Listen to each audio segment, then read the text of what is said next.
Ayan, ito nga po yung na-receive natin na 4,500 galing sa isang legit na application. At napakadali lang po ng kailangan gawin dito. Kailangan lang mag-swipe ng mga numbers. At nandito din po yan sa ating latest transaction na kung saan, yan nga po ay nagkakahalaga ng 80.66 USD. At latest nga po yan, kung makikita nyo, ito yung date. At yung 80 USD nga po ay nagkakahalaga ng 4.5, kaya automatic yan na pumasok dito sa ating GCash account. Kaya naman, check na po natin ang app na ito. Ayan, ngayong araw nga guys, mag-withdraw po tayo dito sa libreng application na i-share ko sa inyo. Pwede nga po sa Lazada, GCash at PayPal. So ngayon po mag-payout tayo via GCash. Ayan, so dito po kailangan lang ng ating phone number, first name, second name, last name, and then yung amount. Ayan guys, yung aking GCash details at meron po silang 8 pesos na tax kapag mag-withdraw sa GCash. And then sinubukan ko sana guys via PayPal kaso sobrang laki ng tax nila sa PayPal, 30%. Kaya dito na lang ulit sa GCash. So click natin ang verify. Ayan, eto guys, mag-withdraw daw tayo ng 5.51 USD sa ating GCash. Confirm natin to. Ayan, successful nga po yung ating payout at papasok daw po yan within 3 business days. So, pwede natin to i-share para nga po makatanggap pa ng reward. Pero ako guys, ipapakita ko na sa inyo kung ano nga ba ang app na ito na pinagkakakitaan ko ngayon. So, ito nga guys, yung application na si 2048, legit po siya. And then, napakadali lang guys maglaro. So, ang pinaka-interface niya, yung invite friends, yung withdraw, at yung mga offer, and yung paglalaro mismo. So, wag na natin patagalin. Maglaro na tayo diretso.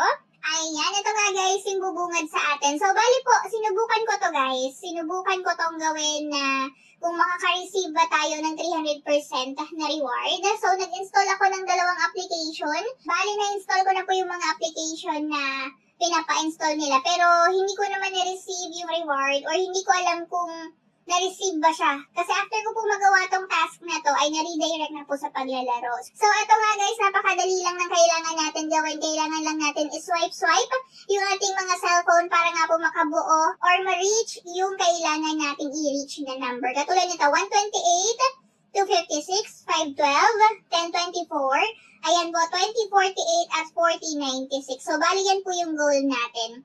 So, 16 pa lang yung nagagawa natin. Napakadali lang nito guys kasi pwede nyo lang i-swipe yung mga phone ninyo habang nagpapalipas kayo ng oras. So, at the same time, kikita na po kayo, pwede pa kayo maglibang. So, ang kagandahan din po sa application na ito kasi diretso po siya sa GCash or kung meron po kayong pera sa PayPal na gusto nyo dagdagan ng earnings, pwede nga din po kayo mag-payout via PayPal. Okay po?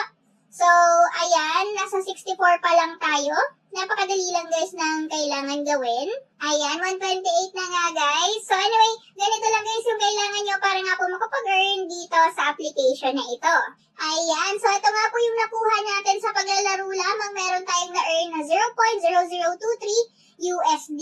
Sa loob lang yan guys ng 2 minutes na paglalaro. So every time na maglalaro kayo dito, may totoong pera talaga kayong ma-earn. Okay po? And going back dito, since napakasimple lang ng interface niya, withdraw na agad yung makikita natin. So, meron po siyang other providers, merong Payeer, Binance, at madami pang iba. So, ngayon ipapakita ko po sa inyo yung mga na-payout ko na sa application na ito.